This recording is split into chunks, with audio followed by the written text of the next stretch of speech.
मैया की जय।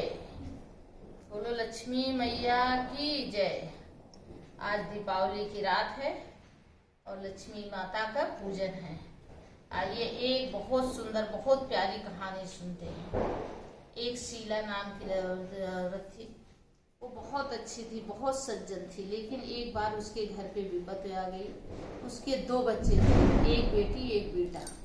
लेकिन उसका पति काम करते करते पता नहीं कैसे सुन्न हो गई उसकी शरीर जब सुन्न हो गई तो घर का कोई बीमार पड़ गया, कोई काम नहीं करता था। दीपावली आ गई, बच्चे दोनों ऐसे देखते थे, सबको लालायित नजरों से देखते और फिर कहते थे मम्मी हमको भी पटाखा दगाना है, हमको भी मिठाई खाना है, सब कुछ करना है।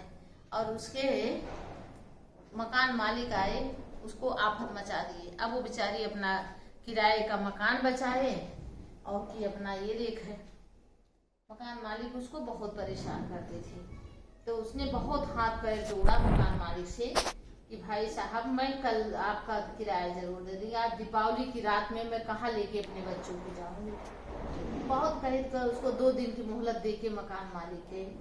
उसके बाद वो घर घर गई, सब अपने घर में दीपावली की तैयारी कर रहे थे। शीला घर घर गई लेकिन उसको काम कहीं नहीं मिला। एक बड़े घर के पास गई, वहां बहुत सारे नौकर चाकर लगे थे। शीला बेचारी देख रही थी, उनसे कहा भाई साहब कोई काम हो मुझे दे दो, क्योंकि हमारे घर में चूल्हा नहीं जलेगा, दीपावली तो बातें छोड़ दो, क्योंकि मेरे पास कुछ पैसा नहीं, मेरे पति बहुत बीमार है। उसकी पत्नी आई, कहा कि देखिए आज मेरी काम वाली नहीं आई, खाना इतने लोग आ रहे, खाना कैसे बनेगा।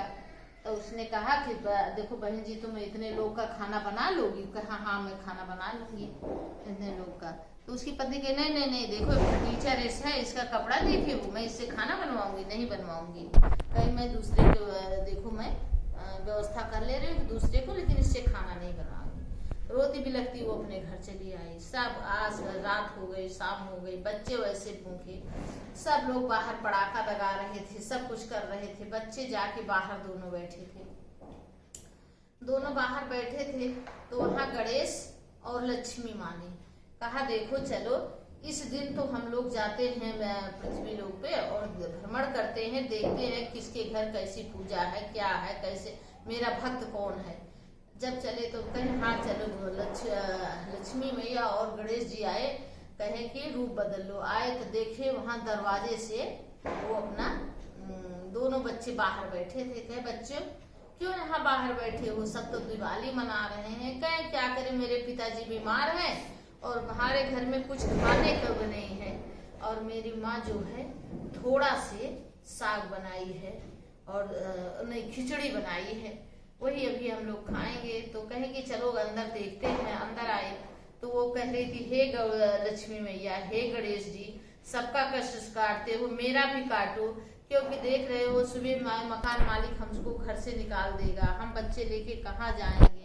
सब तुम्हारी पूजा करते, सबका कष्ट सहते हो, मेरा भी कष्ट हरू गणेश जी, है लक्ष्मी मैया। यही पूजा कर रही थी। तो देखे तो कहा माँ देखो, बच्चे आए, कहे माँ देखो कौन आया है। कहे कि आइए आइए बहन जी, देखो अभी मैं खिचड़ी का भोग लगाऊंगी और आपको खिलाऊंगी, बैठिए। कहीं बैठ गई तो आई वहाँ, कहीं हाँ ठीक है, कहीं आप दिवाली नहीं है, कहीं क्या करे देखिए पति बीमार है हमारे और हमारे पास कुछ भी पैसा नहीं है, मैंने दिन भर दौड़ा लेकिन मुझे काम नहीं मिला और मैं यही खिचड़ी बनाई, यही बच्चों को खिलाऊंगी। लक्ष्मी माँ और गणेश जी बड़े खुश हुए, और क्योंकि इतने अच्छे थे कि मतलब बहुत अच्छी थी शीला, उसने दोनों लोग ने अपने रूप में आ गए। लक्ष्मी गणेश कहे देखो तुम हमें याद की, हम तुम्हारे घर आ गए। बहुत खुश हुई शीला। उसके बाद वो भोग लाई खिचड़ी का, दोनों लोग भोग लगाए और जिधर जिधर उन्होंने लक्ष्मी गणेश देखे पूरा घर उनका धन से भंडार भर गया और उनका पति भी ठीक हो गया। और फिर सुबह आए उनके मकान मालिक, उसने पूरी शीला ने पूरा उनका किराया दे दिया और फिर उसी पैसे से अच्छा सा मकान ले लिया और उसके बच्चे भी हर दिवाली को दिवाली मनाने लगे। बोलो लक्ष्मी मैया की जय।